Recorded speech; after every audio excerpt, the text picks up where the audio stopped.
안녕하세요. 안녕하세요. 또 왔습니다. 제가 대부분 뵀던 분들인 것 같은데 얼굴이 좀 익숙해졌습니다. 네, 제가 장로님 말씀을 듣다 보니까 처음에 온 게 작년 10월 달에 왔었네요. 그래서 제가 오늘 아침에는 이제 버스 타고 오는데 그런 생각이 들었습니다. 이렇게 띄엄띄엄 가가지고 이렇게 설교만 하고 오는 게 이게 너무 이게 좀 교회 가는 게 아닌 것 같은 느낌이 좀 있었어요. 그래서 좀 더 자주 다녀야 되나 뭐 이런 생각을 조금 하면서 왔는데 그 사이에 제가 목사님은 그래도 가끔씩 뵐 기회가 있어서 말씀도 나누고 식사도 하고 또 그렇게 교제를 하고 있었습니다. 그래서 이야기를 알고 있었는데 오늘 또 이렇게 그 동경 가시는 일이 있으셔서 연락을 해주셔서 제가 또 이렇게 말씀 나눌 수 있는 기회가 됐습니다.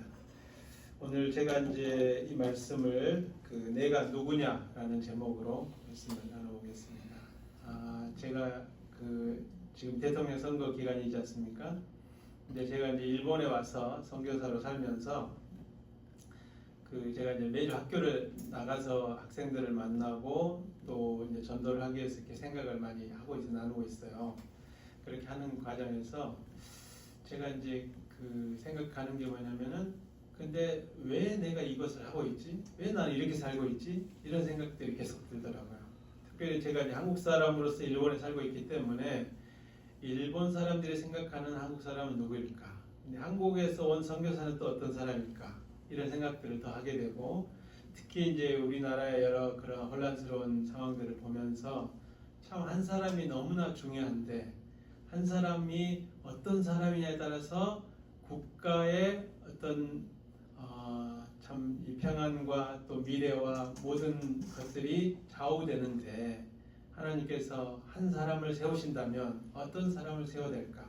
그리고 과연 나는 이 시대에 그 한 사람일 수 있을까? 이런 생각들을 하는 중에 이제 오늘 말씀을 또 특별히 하나님께서 허락해 주셔서 제가 그런 말씀을 준비했습니다.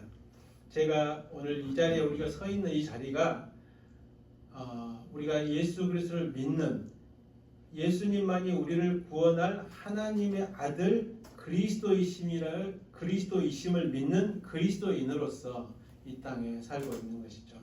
그래서 예수님을 알지 못하는 사람들 일본에는 정말 많이 있지 않습니까?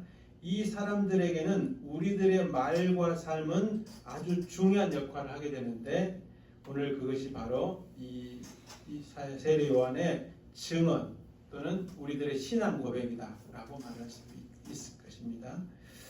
세례 요한이 1장 15절에 보시면은 내가 전에 말하기를 이렇게 시작을 합니다. 이 말은 세례 요한이 자기의 말과 삶을 계속해서 똑같은 말을 했었다는 것이죠. 똑같은 생각과 똑같은 마음으로 전하고 있는데 그것은 내 뒤에 오시는 이가 나보다 앞선 것은 나보다 먼저 계심이라 이렇게 말씀합니다. 사실은 제가 이제 자세히 찾아보니까 이 세례 요한을 낳은 엘리사벳 어머니가 엘리사벳이었는데요. 아버지는 사가랴 제사장이었죠. 그래서 이들이 나이가 많아서 아이를 낳을 수가 없었지만 특별한 하나님의 그 계획하신 가운데서 세례 요한이 태어나게 돼요.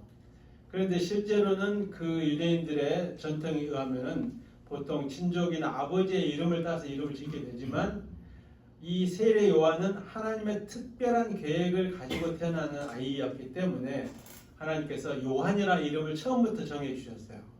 그래서 그 모든 과정 속에서 요한이라는 이름을 갖게 되는데 사실은 요한이 임신돼서 6개월쯤 되었을 때에 사실 우리가 알다시피 마리아에게 예수님이 잉태가 되거든요. 그러니까 6개월 차이로 태어나는 게 이 차이가 있지만 어쨌든 먼저 태어난 게 세례 요한이에요. 그래서 저희가 그런 이야기를 할 수 있지 않습니까?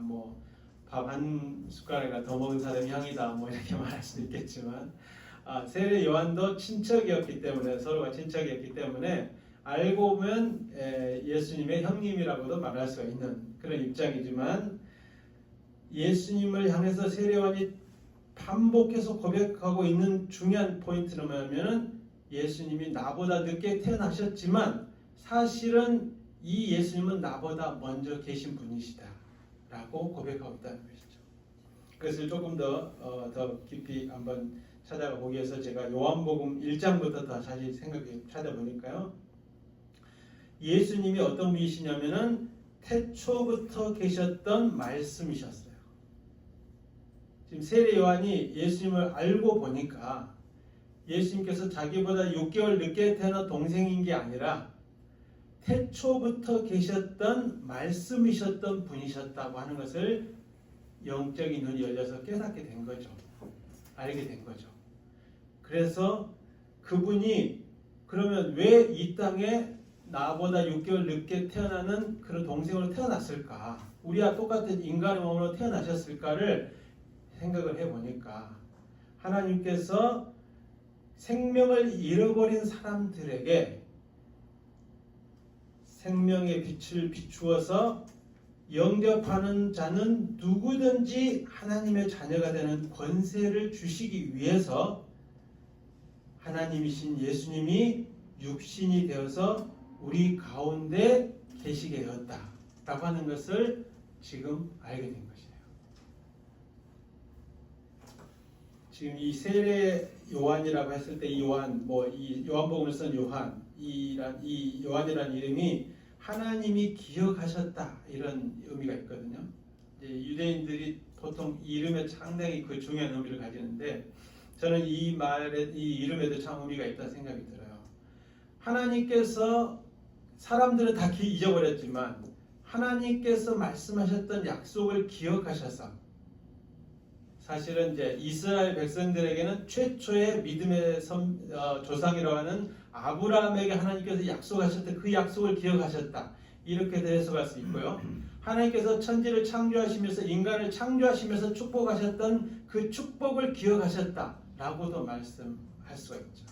하나님께서 그 말씀을 기억하시고 계시기 때문에 하셨던 말씀을 기억하고 계셨기 때문에 오늘 그 기억하신 은혜를 가지고 오늘 요한을 이 땅에 허락하셨고 또 그 이어서 정말 그 약속을 성취할 예수님을 이 땅에 인간으로 보내셨다고 하는 것을 이 세례 요한은 최소한 깨닫고 있었다는 것이죠.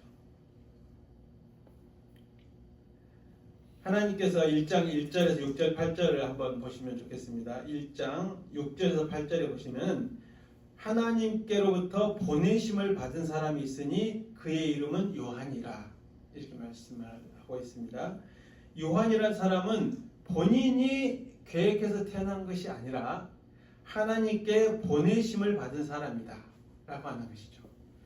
우리가 심부름을 보내는 때 이렇게 생각하시면 제일 쉽죠. 일본에 와 있는 대사님이나 영사관들도 다 보내심을 받는 국가의 권위를 위원받아서 보냄을 받은 사람. 사실은 요한도 그렇게 하나님으로부터 보내심을 받은 사람이었다는 것이죠. 그러니까 어떤 중요한 임무를 맡아서 중요한 일을 하기 위해서 왔다는 것이죠. 그래서 이 요한은 태어나면서부터 나의 사명은 무엇인가? 나는 이 땅에 왜 태어나서 존재하고 있는가? 라고 하는 것을 끊임없이 생각을 하게 됐는데 그것은 오늘 이제 계속해서 보면은 그의 이 사명이 나오고 있습니다. 자, 오늘 우리들도 사실은 하나님께로부터 보내심을 받은 사람입니다. 우리 모든 그리스도인은 사실은 이 땅에 살고 있지만 이 땅에 속한 사람이 아니라 하나님으로부터 이 땅에 잠깐 보내심을 받아서 왜요? 우리가 해야 될 일이 있기 때문에 사명을 감당하게 하기 위해서 보내심을 받은 자라고 하는 차원에서 보면은 세례 요한의 사명이나 우리의 사명이나 동일한 사명을 가지고 있다고 하는 것을 오늘 우리가 생각해 보면서 일단 요한복음 1장을 통해서 우리 세례 요한의 이야기를 먼저 생각해 보겠습니다. 그가 온 것은 그가 증언하러 왔으니 곧 빛에 대하여 증언하고 모든 사람이 자기로 말미암아 믿게 하려 함이라. 그는 이 빛이 아니요 이 빛에 대하여 증언하러 온 자라. 이렇게 지금 요한이 기록을 하고 있습니다. 세례 요한에 대해서 지금 요한이 자세하게 지금 소개를 해주고 있습니다. 다시 말해서 은혜와 진리로 충만하신 예수님이 하나님을 사람들에게 드러내기 위해서 무대에 등장하는 타이밍이 있습니다. 아직 예수님의 등장 시간은 안 됐어요. 그런데 예수님이 등장하기 바로 직전에 이 세례 요한은 그의 길을 준비하기 위해서 광야에서 외치는 역할을 맡게 된 겁니다. 그래서 마태복음 3장 1절에 보면 세례 요한이 그 역할을 시작하면서 회개하라, 천국이 가까이 왔느니라 이렇게 선포합니다. 그러니까 세례 요한은 그때 당시에 사람들이 잘 없는 곳에, 아무도 없는 곳에 광야에 가 있었어요. 그래서 그곳에서 낙타 털옷을 입고 허리에 가죽띠를 띠고 음식은 메뚜기와 석청을 먹으면서 살고 있었어요. 아무도 주목하지 않고 있었는데, 아무도 주목하지 않는 곳, 아무도 없었어요. 혼자 있는 곳에서도, 듣는 사람이 없는 곳에서도 세례 요한은 뭘 하고 있었느냐? 회개하라, 천국이 가까이 왔느니라. 자신의 사명에 충실하게 그 역할을 감당하고 있었다는 것이죠. 오늘 우리들이 사는 이 일본은 특히나 크리스찬들이 없지 않습니까? 저도 오면서 보니까, 제가 이제 버스를 타고 오니까 생각해, 우리 버스에 타고 있는 이 사람들 중에 교회 가는 사람 한 명이라도 있을까? 나 말고 누가 있을까? 이런 생각하면서 또 여기 케이코 사원인가 앞에서 이제 내려서 걸어오는데 엄청나게 관광객들도 많이 와 있잖아요. 예, 제가 여기 예배에 올라오면서도 한국어 예배 안내도 다 있는데 참 이 예배를 드려야겠다는 생각을 하고 있는 이 관광객들은 얼마나 많이 있을라나 이렇게 생각을 해보는데 참 없구나. 참으로 예배 함께 드릴 예배할 사람이 없구나 이런 생각을 하는데 세례 요한은 그보다 훨씬 심한 어려운 상황이죠. 뭐 자체가 아예 없으니까 아무도 없는 곳에 살고 있으니까요. 그리고 생활도 여기 보면은 그렇게 뭔가 화려한 생활은 아니죠. 먹는 것도 그렇게 뭐 좋은 음식을 먹고 있는 상황은 아니지 않습니까? 자기의 목숨도 유지하기 어려운 상황이에요, 사실은. 그런데 제가 오늘 이제 세례 요한의 그 부모님 입장을 생각해 보니까 사가랴와 엘리사벳 입장에서 한번 생각해 보면은 너무나 나이가 들도록 하나님 앞에 제사장으로 살았기 때문에 사실 정말 거룩하고 깨끗하고 한 점 부끄럼 없이 살았거든요. 성전에서 하나님을 예배드리는 그런 역할을 했어야 되기 때문에 일생을 그렇게 살았어요. 그런데 아쉽게도 나이가 늙어서 아이를 낳을 수 없을 때까지도 아이가 태어나지 않았어요. 그래서 이제 다 우리로 말하면 다 이제 포기하고 살았잖아요. 그랬는데 어느 날 하나님께서 성전에서 자기의 역할, 1년 평생에 한 번 하는 그 성전의 임무거든요. 다 2주밖에 안 하는데 그 타이밍에 하나님이 나타나셔서 내가 할 일이 있어서 너한테 아들을 줄 거다. 그러니까 차마 믿을 수가 없었어요. 사가랴 입장에서. 이성적으로는 생각하기에 이거는 있을 수 없는 일이에요. 정말 불가능한 일인데 그 하나님의 말씀을 믿지 않았다는 것 때문에 심지어는 태어날 때까지 말을 못하는 벙어리로 살았어야 되거든요. 요한이 정말로 태어났어요. 얼마나 귀한 아들입니까? 우리들도 보면 늦둥이들 되게 사랑 많이 받지 않습니까? 사가랴와 엘리사벳이 정말 최선을 다해서 사랑해서 키웠을 겁니다. 그런데 이 아들은 결국 어디가 살고 있느냐? 사람들이 아무도 없는 곳에 가서 그야말로 사막의 광야에 가서 살고 있어요. 여기 제가 다시 한번 말씀드리면 낙타털옷, 아무도 잘 안 입는 옷을 입고 있어요. 메뚜기나 석청을 그냥 어떻게 구하면 먹고 없으면 굶고 이렇게 살고 있는 거예요. 다행히 아마 이때쯤에는 아마 부모님이 돌아가셨을 겁니다. 다행히 모르셔서 괜찮았을 수도 있겠다 싶은데 사실은 마음이 아프죠. 부모님 입장에서 너무 아픈 마음이겠구나 하는 생각이 들어요. 제가 이제 오랫동안 이제 선교사로 살았기 때문에 뭐 지금은 돌아가셨죠. 저희 어머니나 또 저희 가족들 또 보면 항상 저를 보실 때 그 뭔가 눈물이 약간 글썽거리는 느낌이 있어요. 뭔가 이 인생을 왜 저렇게 살아야 되나, 왜 이렇게 참 사서 고생을 하나 이런 입장에서 항상 보시는 것 같아요. 제가 생각에 그렇게 한 번도 말씀하시지 않으셨지만 제가 전에도 말씀드렸지 않습니까? 제가 11남매 중에 유일하게 대학을 나온 아들이에요. 네. 우리 저희 아버님 어머니도 시골에서 이렇게 어렵게 그 가난한 농부의 아들로 태어난 제가 그렇게 했는데 제가 예수님을 믿고 하나님을 사랑하는 나머지 그 사명을 맡아가지고 그냥 막 헌신해버린 거예요. 지금까지 저도 먹고 살기 힘들어요. 그런데 이 세례 요한을 제가 보니까 저는 정말 그 비교할 수가 없는 것 같아요. 그래도 저는 나름 좀 이렇게 옷도 이런 옷을 입고 있지 않습니까? 현재도.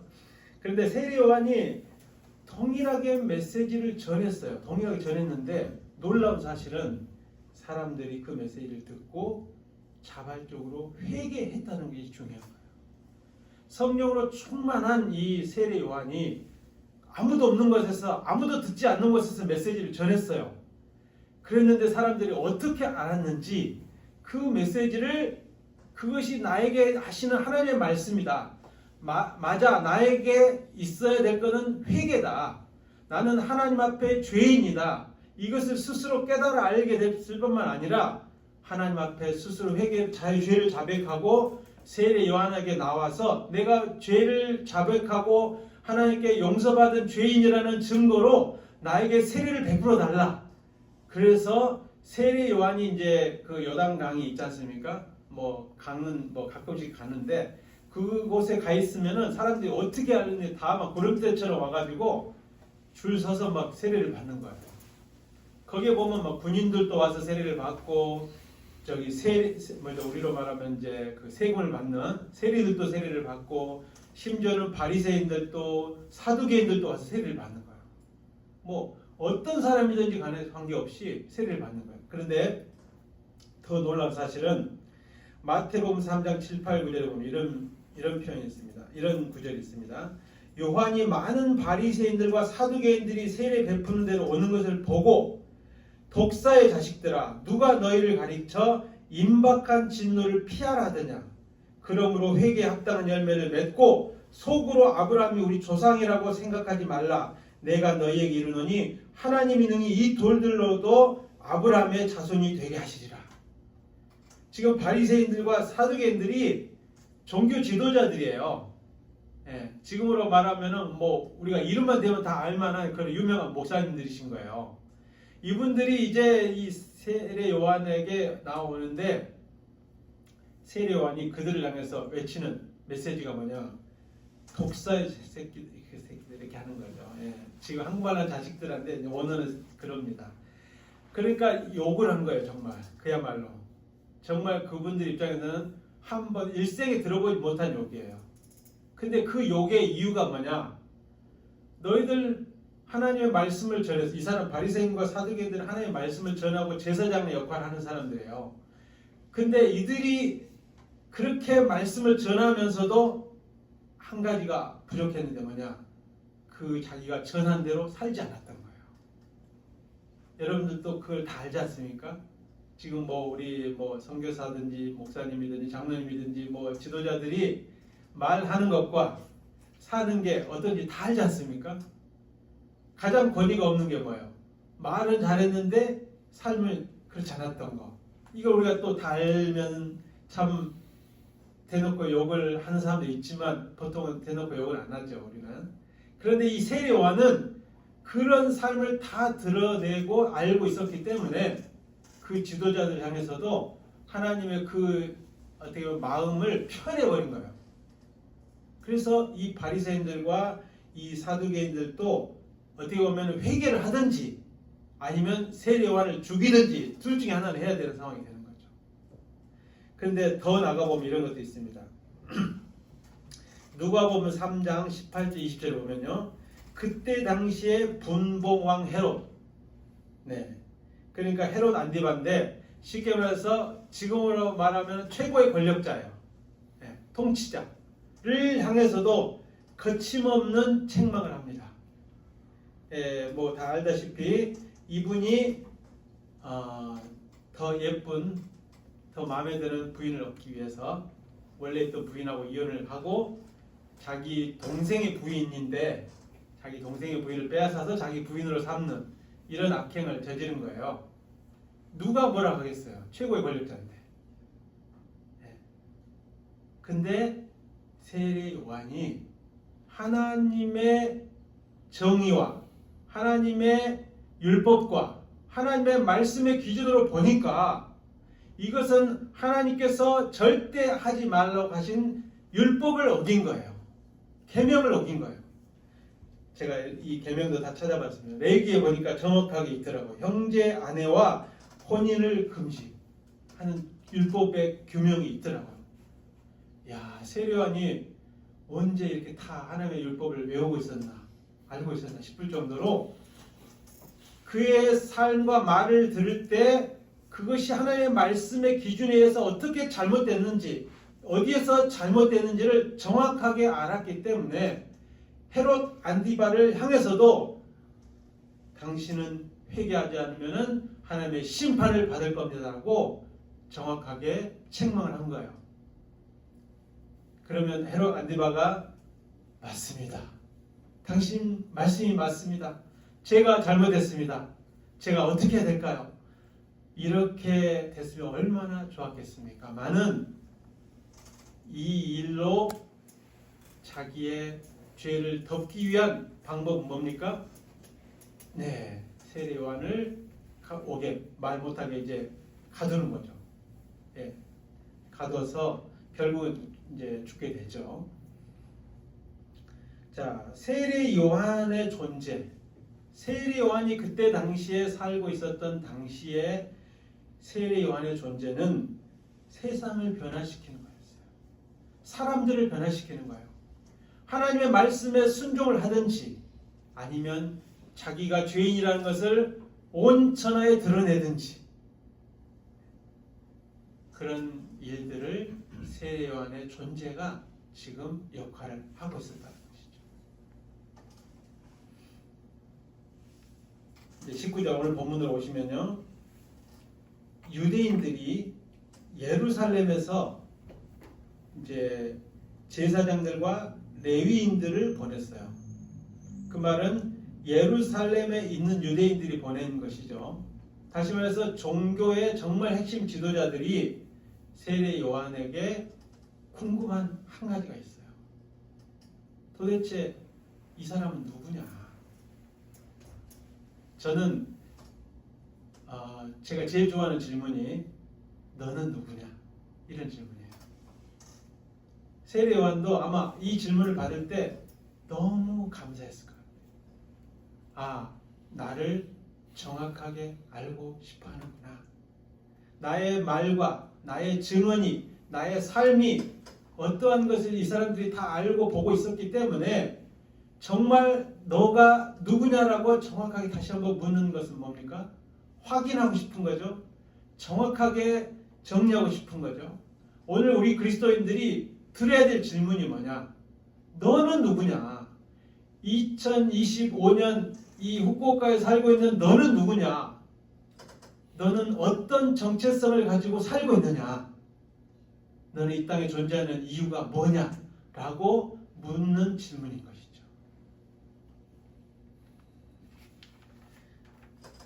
누가복음 1장 15절에 보면은 그때 백성들이 정말 바라는 한 가지 소망이 있었어요. 왜요? 모두가 타락해 있었잖아요. 또 우리가 방금 보신 것처럼 종교 지도자들도 정치 지도자들도 뭐 누구도 정말 존경하고 따를 만한 누구도 그렇게 정말 소망을 주는 그런 사람이 없었어요. 마치 우리나라의 상황과 좀 비슷한 것 같아요.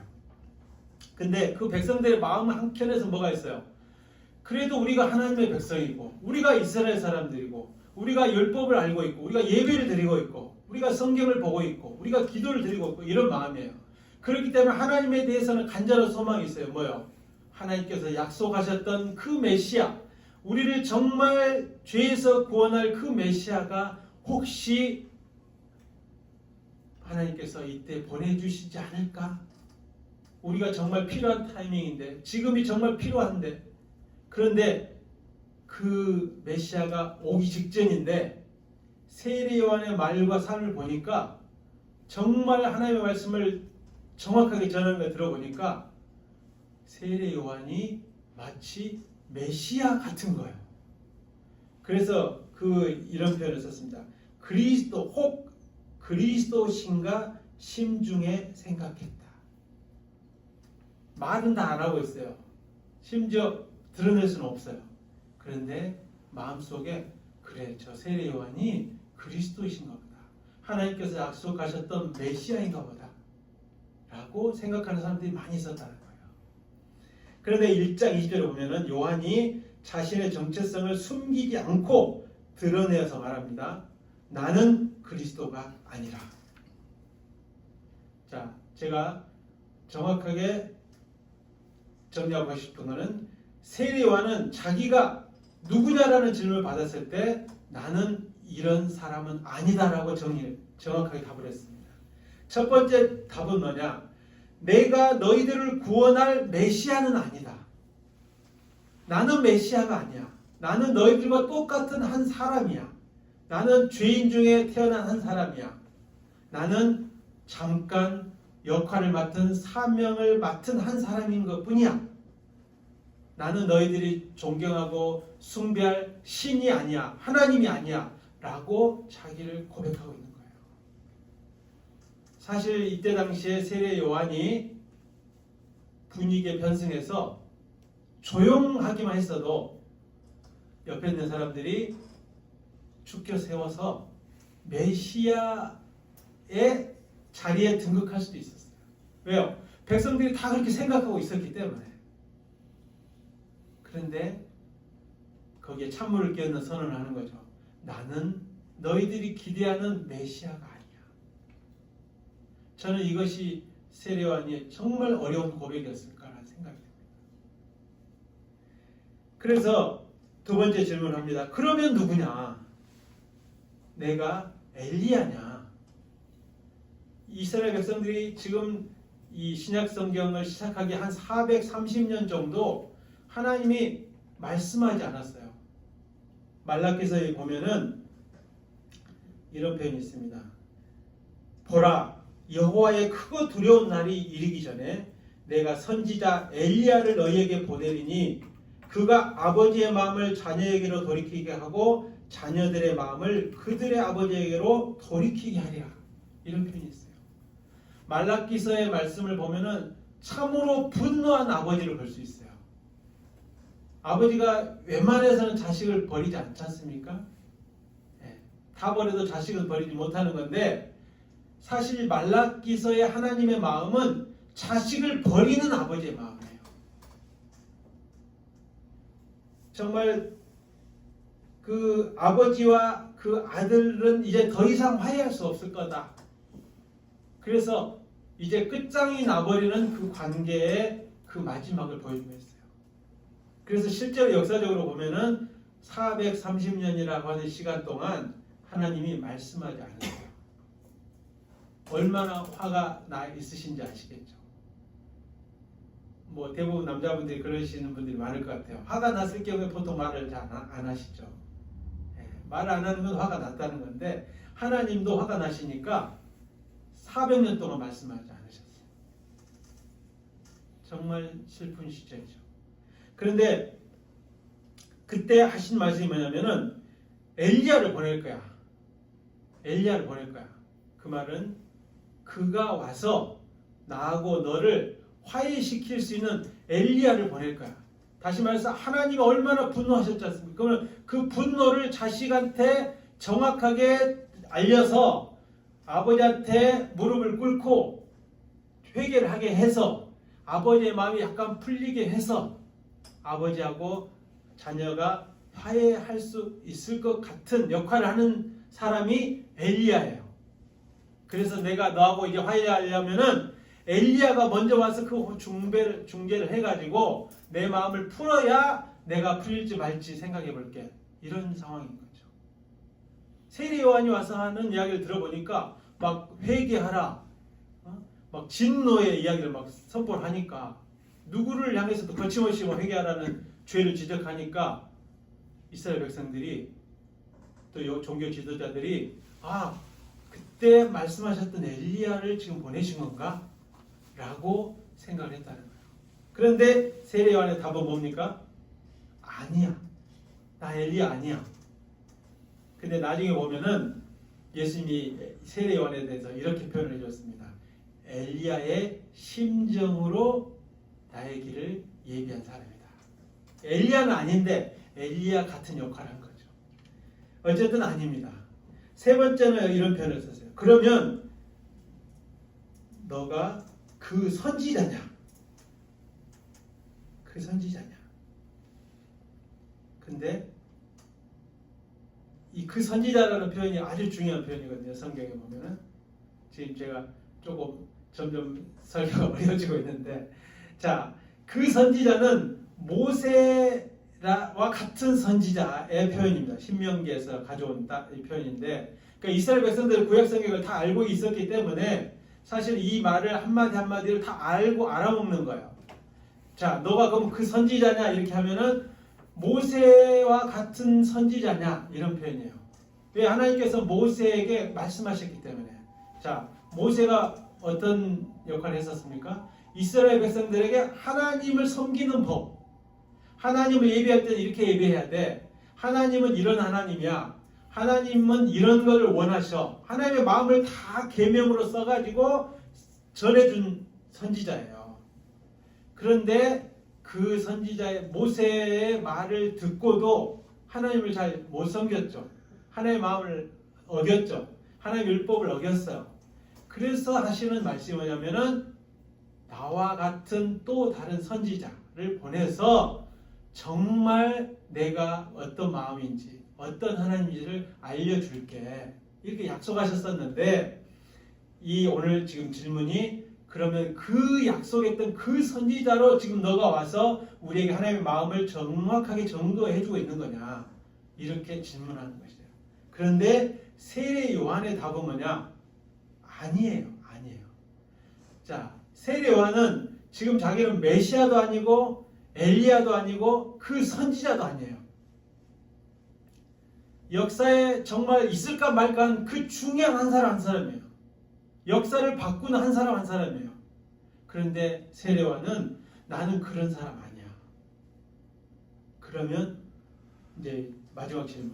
그러면 너는 너 자신에 대해서 무엇이라고 하느냐? 내가 지금 이 사두개인과 이 제사장과 이 사람들이 나를 파송해서 보냈으니까 내가 답이라도 해야 될 거 아니야. 그러니까 그러면 내가 무슨 대답을 해야 돼?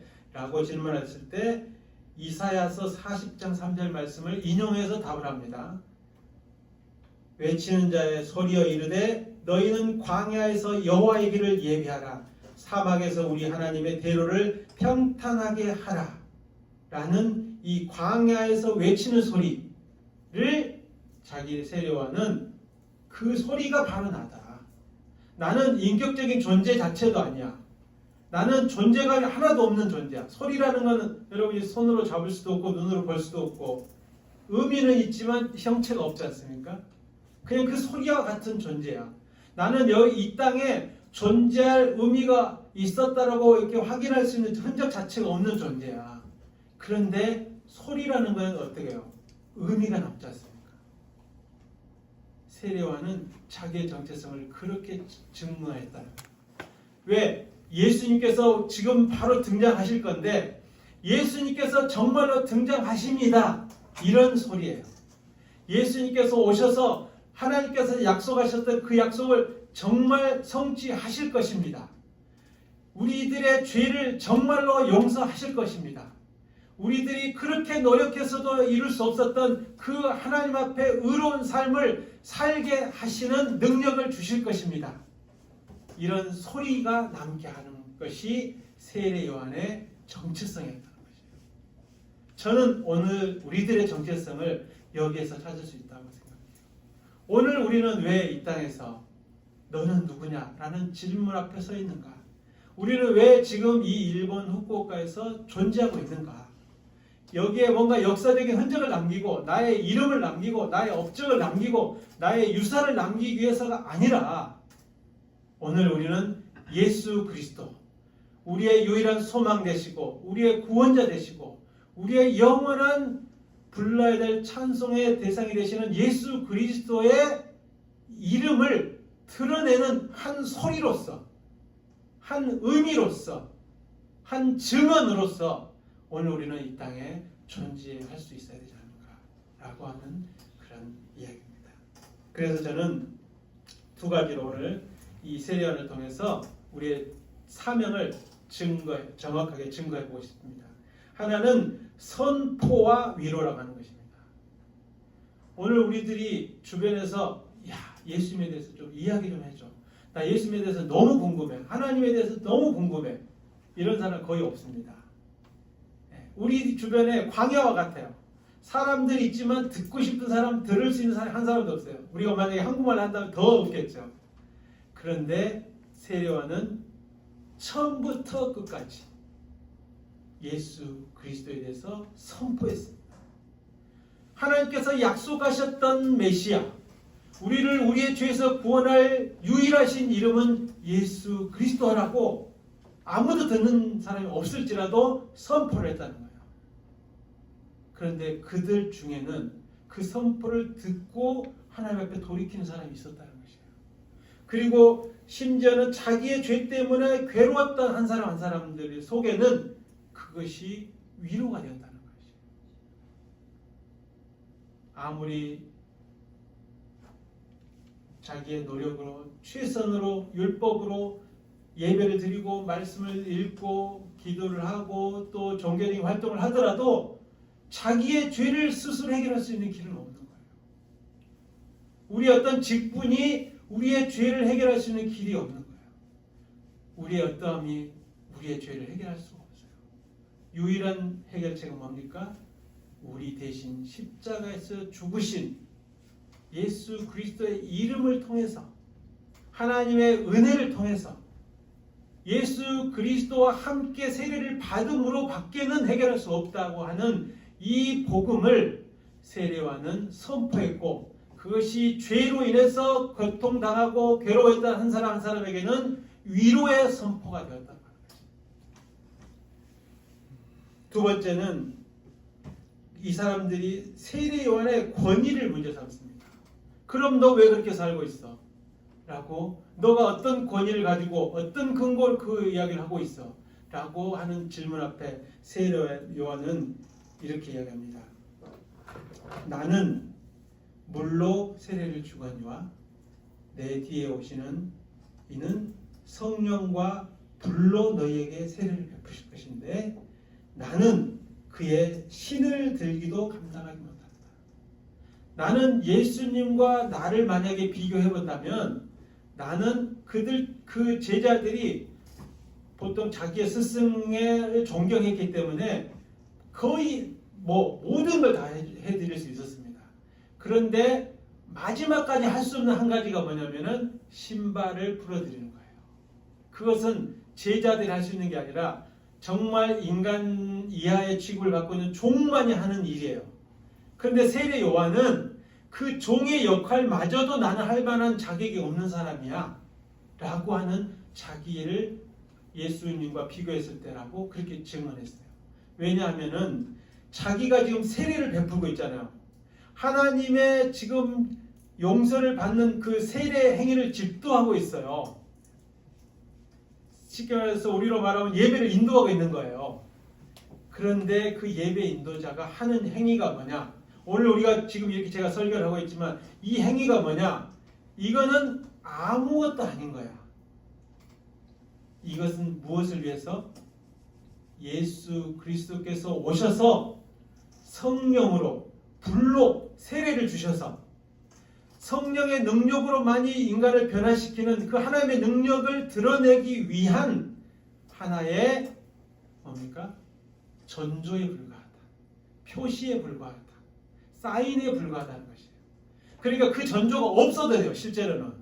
아무것도 없어도 돼. 그 앞에 아무것도 없어도 되는데 그 실제가 정확하게 드러나게 하기 위해서 세례요한은 지금 자기가 세례를 베풀고 있는 거예요.